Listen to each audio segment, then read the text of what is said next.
ආයුබෝවන් අලුතින් ගෙයක් හදන. එහෙමත් නැත්නම් තමන්ගේ නිවස අලංකාර කරන්න හොඳම ලීබඩුව වෙන කෙනෙක්ද ඔබ? ලංකාවේ ගෘහ භාණ්ඩ කඩවල් දහස් ගණනක් තිබුණත් තමන් වියදම් කරන සල්ලිවලට නියම වටිනාකමක් තියෙන කාලයක් පවතින ලීබඩුවක් තෝරගන්න එකේ ලේසි වැඩක් නෙවෙයි. ගොඩක් අය ලී වර්ග ගැන හරි අවබෝධයක් නැති නිසා ලොකු මුදලක් දීලා අන්තිමේදී රැවටෙන අවස්ථා අපි ඕනෑතරම් දැකලා තියෙනවා. ඔබේ ගැටලුවට විසඳුම් තමයි අද අපි මේ වීඩියෝ එකෙන් කතා කරන්නේ. ඔබ ලීබඩු මිලදී ගන්න කලින් අනිවාර්යෙන්ම පරීක්ෂා කළ යුතු ප්‍රධාන කරුණු 5ක් ගැන අපි අද කතා කරමු. මේ කරුණු ටික දැනගත්තොත් ඔබේ සල්ලිත් ඉතුරු කරගෙන පරම්පරා ගණනාවක් පවතින හොඳම ගෘහ භාණ්ඩ තෝරා ගන්න ඔබට පුරුවන් වෙයි.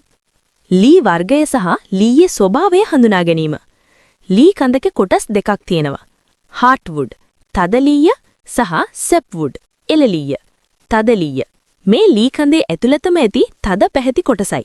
මෙහි තෙල් ස්වභාවය වැඩි, ශක්තිමත් සහ වේයන්ගෙන් ආරක්ෂා වීමට ස්වාභාවික රසායනිකයන් අඩංගුයි.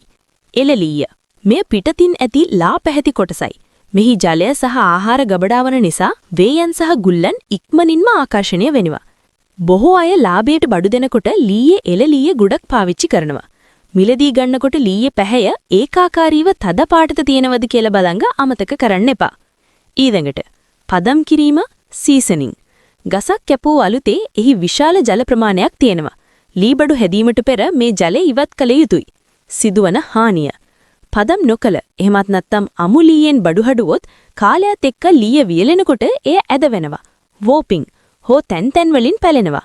ක්‍රැකින්. දොරවල් හරියට වැහෙන්නේ නැති වෙන්නෙත් මේ නිසයි. විසදුම. ස්වාභාවිකව අව්වේ වියලීම හෝ කිල්න් ඩ්‍රයිං. එහෙමත් නැත්නම් උණුනක දමා වියලීම කළ ලීයද යන්න විමසන්න. ඊළඟට නිමාව යට ඇති අඩුපාඩු. පොලිෂ් එක හෝ පේන්ට් එක කියන්නේ ලී බඩුවක මේකප් එක වගේ. එයින් ලීයේ දෝෂ වසා දමන්න පුළුවන්. සැඟවුණු දෝෂ.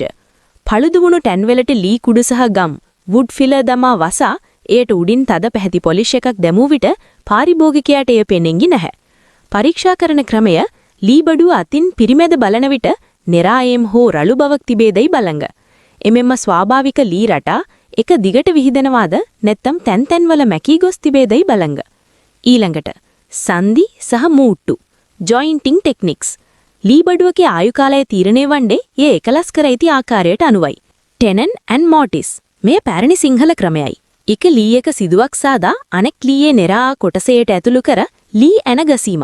මෙය වසර 100ක් වුවත් පවතිනවා. ඇන සහ ගම්.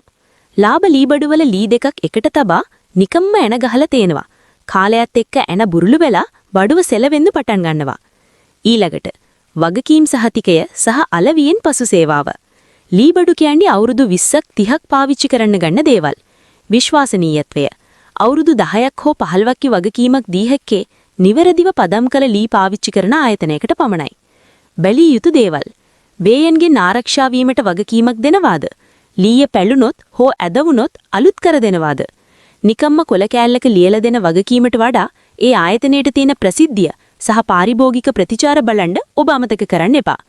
මේ තොරතුරු ඔබට ප්‍රයෝජනවත් වුණා කියලා හිතනවා නම් අපේ වීඩියෝ එකට ලයික් එකක් දාලා යාළුවන්ටත් බලංග ෂෙයා කරන්න.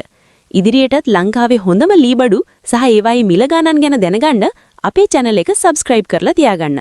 ඔබට තියෙන ප්‍රශ්න පහලින් කමෙන්ට් කරන්න. අපි හැම එකටම පිළිතුරු දෙන්න සූදානම්. ඊළඟ වීඩියෝ එකෙන් හමු වෙමු.